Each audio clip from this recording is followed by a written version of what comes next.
গঙ্গে গঙ্গা যমুনাশ্চৈব কৃষ্ণা গোদাবরী নর্মদে সিন্ধু কাবেরী। ওম নমো শান্তি নমো শানপরণ নমো শান্তি। ওম নমো মহাবাসী গুণ শান্তি। ওম নমো পঞ্চভদ্র গুণ শান্তি।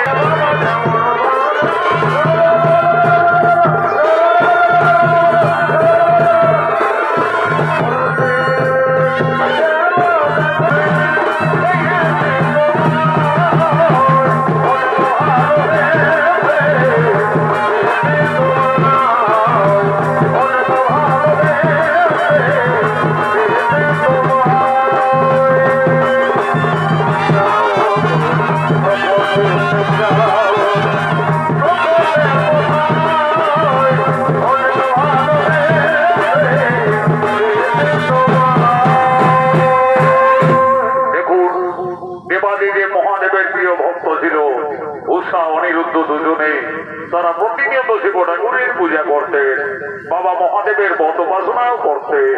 তাই দেবাদিদেব বাবা মহাদেবের করুণায় আজ শুভ সন্ধিক্ষণে হতে চলেছে উষা অনিরুদ্ধের শুভ বিবাহ, শুভ মিলন। কিন্তু ক্রোধবশত বাবা মহাদেব বলছেন, অনিরুদ্ধ অনিরুদ্ধ তুমি একই করিলে? অনিরুদ্ধ তুমি সর্বরাজ্যে দেব বংশে জন্মগ্রহণ করে এক দানবের কন্যাকে তুমি গোপনে ভালোবেসেছ। গুরুদেব আমায় ক্ষমা করবেন গুরুদেব, আমি নিদ্রামৃত ছিলাম দ্বারকায় রাজপ্রসাদে গুরুদেব। সেখান থেকে রাজকন্যা উষা আমাকে গোপনে হরণ করে এনেছে এখানে গুরুদেব। আমি যে উষা রূপে বই হয়ে উষাকে গোপনে গোপনে ভালোবেসেছিলাম গুরুদেব, আমায় ক্ষমা করুন গুরুদেব, আমায় ক্ষমা করুন। উষা তোমার এত সাহস, তুমি তোমার পিতৃমাতৃ বাক্য লঙ্ঘন করে অনিরুদ্ধকে স্বর্গ থেকে গোপনে হরণ করে আনিলে। গুরুদেব আমায় ক্ষমা করবেন গুরুদেব, আমি যে জন্ম জন্মান্তরে অনিরুদ্ধকে আপন ভেবে ফেলেছি গুরুদেব। মনে রেখো উষা অনিরুদ্ধ, তোমরা দুইজনে গোপনে মানবের কর্ম করিলে, তোমরা ভুল করিলে। এই জন্য বড় জন্মে দুজনকে মর্তধামে মানব আকারেই জন্ম নিতে হবে। অনিরুদ্ধ বড় জন্মে তুমি হবে লক্ষ্মীন্দর, উষা তুমি হবে বেহুলা সুন্দরী। উভয়েরই পতি পত্নী মর্তধাম সম্ভব না থাকবে, কিন্তু গোপনে মানবের কর্ম করার জন্য বিয়ের রাতেই হবে তোমার স্বামীর মৃত্যু। তুমি যে সতী নারী হবে, জগতের নরনারীদের কাছে তোমাকে সতীত্বের প্রমাণ দিতে হবে। 6 মাস তোমাকে মৃতপতি অপেক্ষায় রত থাকতে হবে। দেবতাদের পুণ্য সহায় বলে তুমি তোমার স্বামী ভক্তির জোরে আবার 6 মাস 6 অনাহারে অনেক যায় থাকার পর স্বর্গ সভায় তোমার মৃতপতি জীবিত আকারে ফিরে পাবে। উষা অনিরুদ্ধ গোপনে মানবের কর্ম করার জন্য তোমাদের মর্তধামে যেতে হবে। নাম হবে বেহুলা লক্ষ্মীন্দর, আমার আশীর্বাদ, আমার অভিশাপ। এই শুভ বিবাহকে প্রতিষ্ঠিত করতে গুলো পুরোহিত ব্রাহ্মণ ধীরে ধীরে আগমন করছে।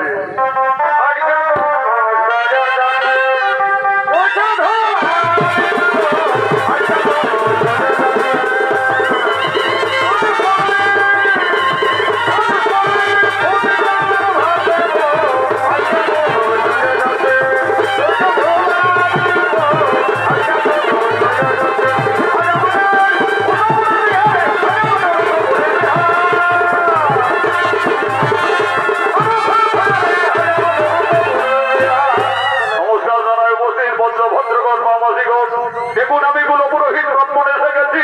আজকে বিধির বিধান নিয়ম মেনে গান্ধর্ব মতে উষা অনিরুদ্ধের শুভ পরিণয়, শুভ বিবাহ। বুঝে পাবো না জানারা, বুঝে যাবো বাবারা। এক্ষুনি আমি মন্ত্রপদ সেরে কাজটা শুরু করছি। তার আগে আমি এইটুকুই বলছি বাবারা, যে দেখো তোমাদের এই পুরুলিয়া জেলার ঠাকুরদের মতো আমি লোভী বাবু লই বাবারা, যে চামড়া দলে বরকনেকে বুঝে দিয়ে ইটান উটান এই সব নাই বাবারা। যেটুকু পাওনা প্রয়োজন সেইটুকুই মেটাবে। এই যুগ ঠাকুর এই লাও কি বাবা? হে গো, সবাই জানে শুভ বিবাহের সংকল্পে ঘটস্থাপনের জন্য একটা ধুতি প্রয়োজন। তার জায়গায় আলাদা পড়া ভয়েলে শাড়ি দিয়েছি বাবা। বলছি বলবো নাই, কিন্তু না বললে উপায় নাই। হে গো, হে বউ জানা এদিকে শুনিয়ে লাও। কি বাবা? বৌদিন অয়স্তি করি রে বাবা। উপর দিকে টপি ঢাকা ভিতরে ভিতরে চশমা পড়া, কোনটা বিবাহিতা না কোনটা অস্ত্রী চিনার কোনো ক্ষমতা নাই। কারণ এখন শিক্ষিত যুগ হয়েছে বাবারা, শিক্ষিত সমাজ, শিক্ষিত পরিবেশে বৌমারা নিজের আচার আচরণ ব্যবহার সব মাটির তলায় মেশাজ দিচ্ছে। শিক্ষিত পরিবেশে এখন বৌমারা নিজের শ্বশুরকে বলছে বাবা আর শাশুড়িকে বলছে মা, মাম শ্বশুরকে বলছে মামা, ভাসুরকে বড় দাদা, কাকা শ্বশুরকে বলছে কাকা, আমাদের লাজ লজ্জা পুরাইতে দেখেছে নেবো টাকা। তো যেই তো হয়েছে রে বাবারা, এখন বৌমাটা হচ্ছে হায়ার সেকেন্ডারি পাস, শিক্ষিত সমাজ, টপিও থাকবে চশমাও চলবে। এগো শুধু তোমাকেই নাই বলি, তোমার মতন হাজার হাজার বৌমা দেশে এই পরিণতি চালাচ্ছে। তবে ঠিক আছে, এক্ষুনি আমি মন্ত্রপুত্র ছেড়ে কাজটা শুরু করছি। তার আগে আমি মামাসিদের উদ্দেশ্যে বলছি, এগো মামি, মসি, কাকি, জেঠি, পিসি যারা আমলো খাবে বাবারা, তারা দেরি করিও না, সব করে পাহাড় ধুয়ে সবাই চলে আসো। বাকি গিলা মন নিয়ে শোনো বাবারা, কারণ নারীদের বড় ধর্মের জিনিস হলে শুভ বিবাহ, আর অলঙ্কার হচ্ছে শাঁখা এবং সিঁদুর।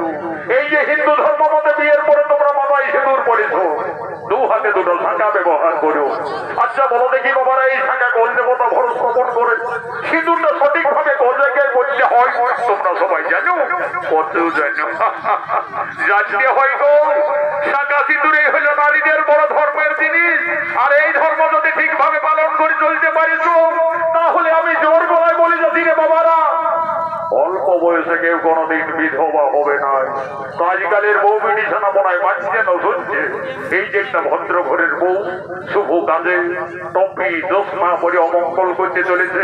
তবে যাই হোক, আমি পুরোহিত ব্রাহ্মণ উপস্থিত আছি, আমি অশুভকে শুভ করতে পারার মতন মন্ত্র আমার জানা আছে। ওই গো শান্তি জলটাতে দেখি বাবা, আমি শুদ্ধি কর্ম করিয়ে তারপরে কাজটা শুরু করছি। ওম নমঃ পবিত্র পবিত্র বাণী মাধব মাধব বাচে, ওম নমঃ গঙ্গে গঙ্গা যমুনা চৈব কৃষ্ণা গোদাবরী নর্মদে সিন্ধু কাবেরী, ওম নমঃ শান্তি সদা শান্তি সর্ব শান্তি নমঃ শান্তি, ওম নমঃ বিষ্ণু বর্ম বিষ্ণু তদ বিষ্ণু, ওম নমঃ ওম। এরপরে চারদিকে শান্তি জল দিয়ে শুভ কাজটা শুরু করব। ওম নমঃ পবিত্র পবিত্র। কি বাবা এগো এইদিকে শুনে এলাম, বলছি বলবো না, কিন্তু না বললে উপায় নাই। এগো সবাই জানে শান্তি জল দিতে গেলে আমনালের প্রয়োজন হয়। তো তুই মা তো ঘরের বউ হয়ে ফেররা ডালটা ঢুকাচ্ছি দিবে বাবা, কোনটাই শান্তি করবি কর। তবে ঠিক আছে, তোমাদের যদি মন শান্তি তো আমারও শান্তি। কোথায় বলে মন যদি চাঙ্গা তো ঘটির জল গঙ্গা, আমিও পারি দিছি। ওম নমঃ শান্তি সদা শান্তি সর্ব শান্তি নমঃ শান্তি, পবিত্র পবিত্র বাণী মাধব মাধব বাজে, ওম নমঃ গঙ্গে গঙ্গা যমুনা চৈব কৃষ্ণা গোদাবরী নর্মদে সিন্ধু কাবেরী, ওম নমঃ শান্তি নমঃ শানপরাণ নমঃ শান্তি, ওম নমঃ মহাবাদী গুণ শান্তি, ওম নমঃ বন্ধ ভদ্র গুণ শান্তি, ওম নমঃ শান্তি সদা শান্তি। কি বাবা ঈশানা মাতার কোন দিকে লালো রে বাবা? ও ঈশানারা মনে হয় বরপক্ষের বটে, ডিস্কো দিতে আসছে যে বোধ হয়। চালা ইংলিশ খাইয়ে মৌজা খাইয়ে সবাই দেশায় তিনচার হয়ে আছে। মা বাবা ধন পাইছে, কোন সালারা মা পাইনি। নিজের সিরিয়ে যখন পড়বি সেই তখন বুঝতে পারবি সংসার জ্বালাটা কত বড় ঝামেলা বটে। লে ঈশানা ভুটরুটার কত টেম্পার, ইয়ার মোকেলা খাজুরি বাবা একেবারে সাই লেটে পেটে হয়ে আছে। শান্তি জলটা দিতে দেখি যেমন এই বছরে তোদের একটা করে বুড়ি বুড়ি বউ হয়েছে লালা। ওম নমঃ গঙ্গে গঙ্গা যমুনা চৈব কৃষ্ণা গোদাবরী নর্মদে সিন্ধু কাবেরী, সালা মত হয়ে যা। এ ঠাকুর ঠাকুর, তুমি কত রে আমাকে পিজ্জা দিলে জানলে? ওইলে যাই রে, তোকে তো আসিস পাচ্ছিলি বাবা। ও এইরকম কোন আসিস না? ওরে ঠাকুরের দরদ ধুলা যেমন এই বছরে তোর একটা টুকুর টুকিয়া বলছে না হয়। এ লেও দিলি আরো মারো। ওম নমঃ শান্তি সদা শান্তি সর্ব শান্তি নমঃ শান্তি জল বলে এইখানা পুরো লাগাই হোনারে বাবারা। এই ঠাকুরের শান্তির জল যারা পাইয়াছ আর এখনো যাদের বিয়া শাদী হয় নাই, আমি গ্যারেন্টি করি বলি যাচ্ছি রে বাবারা, এই আগুন পোষের ভিতরে সবার এসে কাজনার কুটুম লাগিয়ে যাবে। আর যারা ঘরে ঘুমাইলেও তাদের কোনো গ্যারেন্টি দিতে পারলি নেই বাবারা। এ গো ঠাকুর শ্বশুর, যদি নাস্তা খাইয়ে এলে গো। কি বাবা কি হেঁটে পাঠাতে মুখটি তবে রে মা এ গো শুনে নাও তোমার স্বামী কি করে গো এ শ্বশুর চাকরি করে গো। যাই হোক বাবা ভগবান ভাগ্য ভালো তোর মায়ের বাপের চাকরি আর করে দিয়ে তো সুখেই খাবি তবে দেখ বাবা ভদ্র ঘরের বউ একটু দাঁত গিলে কলগেট বেরস করবি বাবা বলি হে গো তোমাদের তো এখন বেঙ্গল ইন্ডিয়াটা সরকার তোমায় চাকরি দিচ্ছে তোমার স্বামীকে কি চাকরি দিয়েছে গো এ শ্বশুর এগো রেলের চাকরি কেজন পাম দে। ও বাবা বড় চাকরি নাকি বউ বলি রে মা বস আমাকে বিয়ে করে কাজ যাচ্ছে করতে কিন্তু আমার মন্দিরের ঝোলাটা আছে মন্দিরের ঝোলাটাকে কোন দিকে দিলে রে এ গাড়ু ও বাবা এই শালা ওর মেরে ভক্ত মররে শালা ঠাকুরের ঝোলাটাই বসেছি বিয়ে করছি আর আমি কোথায় খুঁজি বলছি দেখ তোমার দেখি সেদিন শালা পুরো যাই কিনে যে ভালো থেকে চাইবে লে শালা দিলেও চেষ্টা ছিঁড়ি ঠিক আছে আমি কত বড় ঠাকুর বলি পাওনার দিকে যখন জমা ও সেই যখন লেউরি বাবুরে বাজাও রে বিহার মজা বাজনা আর মোড়ার মজা কাজনা কাল বেদে কালিন্দ্রি ব্রহ্ম বেদে বামুন আগে নবনা তারপর বামুনা চালাও বাবারা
তার বিদ্যালয় ছেড়ে শ্বশুরালয়ে যাচ্ছে শ্বশুর বাড়ি যাওয়ার পূর্বে ওষা কাঁদছে তার মনের ধারা অবিরত বইছে তার যে দেবাদিদেব মহাদেবের দেওয়া অভিশাপ আছে তার এ জন্ম সুখ শান্তি হলো না আর বড় জন্ম তাকে বিয়ের রাতেই তার স্বামীর মৃত্যু হবে এই কথা ভেবে উষা কেঁদে কেঁদে বলছে এ পিতাটা আমাকে আর নারী জন্য